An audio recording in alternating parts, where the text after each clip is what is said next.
to start with you. What's your reaction to Barkley's comments there on Isaiah Thomas being emotional? Well, he was ready to play, first of all, Isaiah Thomas. But you have to be so careful. I think I know what Barkley means. Still, you have to be so careful the way you phrase things when someone's family member passes, especially tragically. And my mind immediately went to the Todd Heap tragedy, and the headlines about Todd Heap everywhere were, and I apologize to the Heap family for even repeating this, I'm simply stating what the headlines were. Todd Heap accidentally, it's hard for me to even say, you know, the tragic ending for his 3-year-old daughter. And I was getting angry at the headlines. Because in these situations, you look to blame. Your anger needs an object to take. And in the absence of something better, you can get mad at a headline writer or a pundit on television who's expressing something. You have to be so careful. Were I writing the headline about Todd Heap, for example, I would simply say something like, Heap family tragedy. And if someone was interested, they can click and read about it. But I found it distasteful and exploitative, even though I understand it's getting out information, to even put the details, even as many details as there were, in the headline itself, because it's such an excruciatingly tragic and painful moment for that family. And I had the same kind of reaction to Barkley saying what he said. I understand he was getting a point across, and Barkley, what makes him great on television is that he just tells you what he's thinking. But in this case, I would have liked to see a more careful filter. Because of the particular kind of level of pain it causes the family who you're talking about.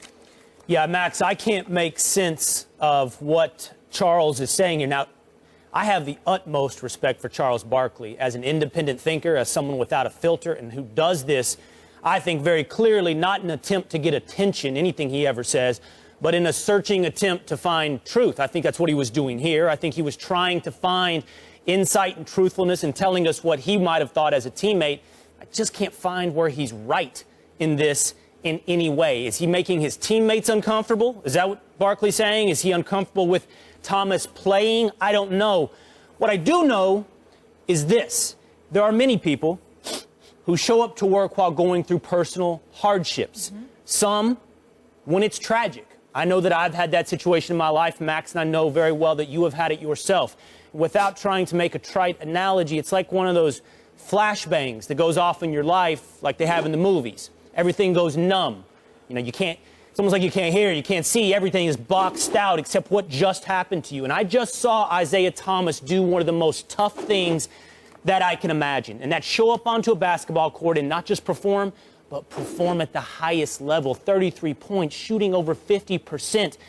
You can have John Wall's performance this weekend as far as I'm concerned. You can have Draymond's. You can have any other performance from this weekend. I'll take Isaiah's.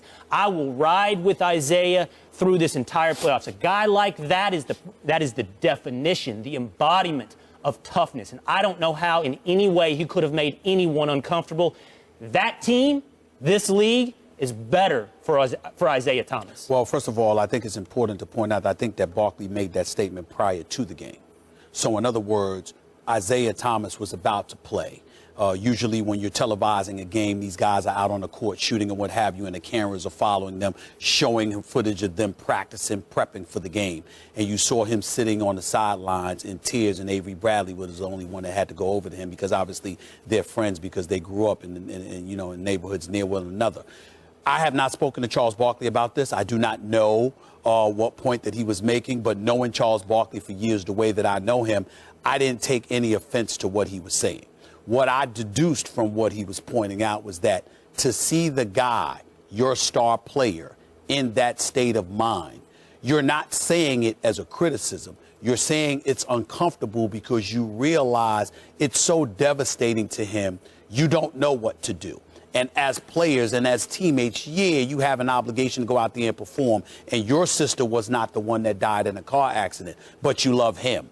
and you know how devastating he is. And that in and of itself can end up being a distraction for you because you're actually watching him endure that. If you have a friend, if you have a loved one, and you're seeing them in the throes of that moment, going through what they're going through, I'm not saying that's the word I would use, is uncomfortable or whatever the case may be, but I don't think it's something to be criticized for. I think it's one of, that's the way he decided to articulate himself. Keep in mind that he's on the air with the man himself, the great one, Ernie Johnson, who blessed us with his presence on the show.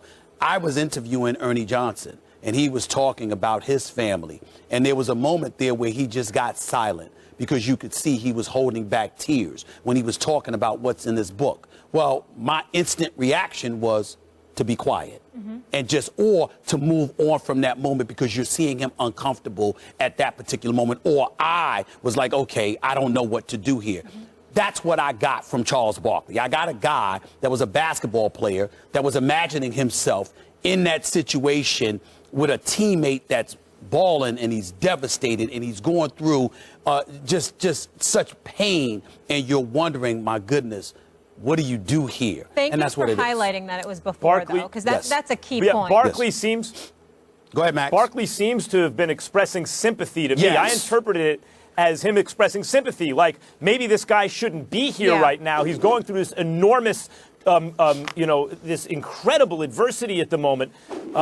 But even in expressions of sympathy, at times like this, it's important to be careful, not in terms of like the civility of public discourse, but out of respect to the family because of what they're going through. Literally, I know you're putting 5 or 10 or 15 people, whoever's going through that in that family, 20 people ahead of the viewing audience. But yes, in those instances, I think you have to. You have to be so careful how you phrase things, even in expressions of sympathy. I don't think he would have said it after the game. Well, I don't think he would have said it after the game. But here's the important point that I wanted to point out. Max and I, we get into a debate every day, and Will's here, and we get into the debates. But at our core, it's our obligation to protect one another. And what I mean by that is we can have differences of opinion all day long. But if you work with people and you know them, you know their heart. And so it might not have been like he's on the set with Ernie and Kenny and Shaq, who articulated that he went through this himself. We have to trust that team. They're a great team. They're Emmy Award winners and all of this stuff for a reason. And when you have somebody as great as Ernie Johnson, if there was any kind of insensitivity, if there was any kind of inappropriateness that you felt that Charles Barkley was articulating, let's believe that Ernie Johnson would have definitely come back and asked a question or revisited it to make sure all bases were covered. You got to trust one another in that regard. That's a very important point to make, Max. And also, I appreciate so much what you said earlier about just another level of respect for Isaiah and what he did going out there under these circumstances. Absolutely incredible, his heart.